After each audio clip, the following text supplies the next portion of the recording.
mécanos, partir en course n'est pas une mince affaire. En plus de finir la préparation des vélos, chaque matin, il faut penser à tout et surtout aux roues. Thomas il a des TC24, donc la jante elle est un peu plus fine que la Metron 55, la Metron 40, donc il faut penser à l'emmener en cas de crevaison pour éviter d'aller lui mettre une roue plus grosse pour pas que ça passe dans les freins. Le bus vient d'être livré d'un nouveau café, alors ce matin, 1 heure avant le départ, devant la cafetière, c'est le défilé. Oui, c'est rendez-vous Café Grenet puis Barista de Montréal. Si vous regardez, merci parce que toute l'équipe l'adore.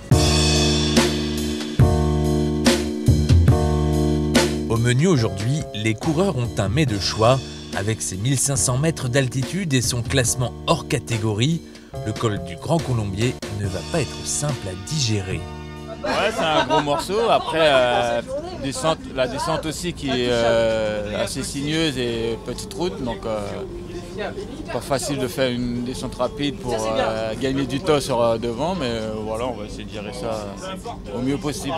J'ai déjà fait ça sur des courses comme le Dauphiné et puis le Tour de l'Ain. Ça m'est arrivé de bien marcher dans ce col-là. Donc voilà, j'espère que les gens vont répondre présent aujourd'hui pour prendre l'échappée. Ouais. Il y en a un pourtant qui n'en a pas peur du Grand Colombier. C'est un profil d'étape qui lui correspond bien. Même s'il reste discret, Thomas pourrait bien briller. On va voir. Souvent sur le papier ça correspond, mais après sur le terrain c'est différent, donc on verra. C'est le profil qui correspond parfaitement à Thomas. Maintenant effectivement c'est une étape très difficile, courte, donc intense. Peut-être l'une des plus dures du Tour de France, avec l'enchaînement des difficultés, petite route. Thomas Voeckler et Romain Sicard prennent l'échappée composée d'une trentaine de coureurs. Mais les derniers cols égrèneront le peloton. Malgré de bonnes jambes, les jaunes et noirs sont tombés sur plus fort qu'eux aujourd'hui. Je me doutais un petit peu que ça serait compliqué pour Romain et moi de jouer la gagne avec un col hors catégorie comme le Colombier et les clients qu'il y avait devant. Après cette dure étape, rien ne vaut une bonne collation. Au menu, pizza préparée par les cuisiniers Fleury Michon. Ouais, elle fait très plaisir.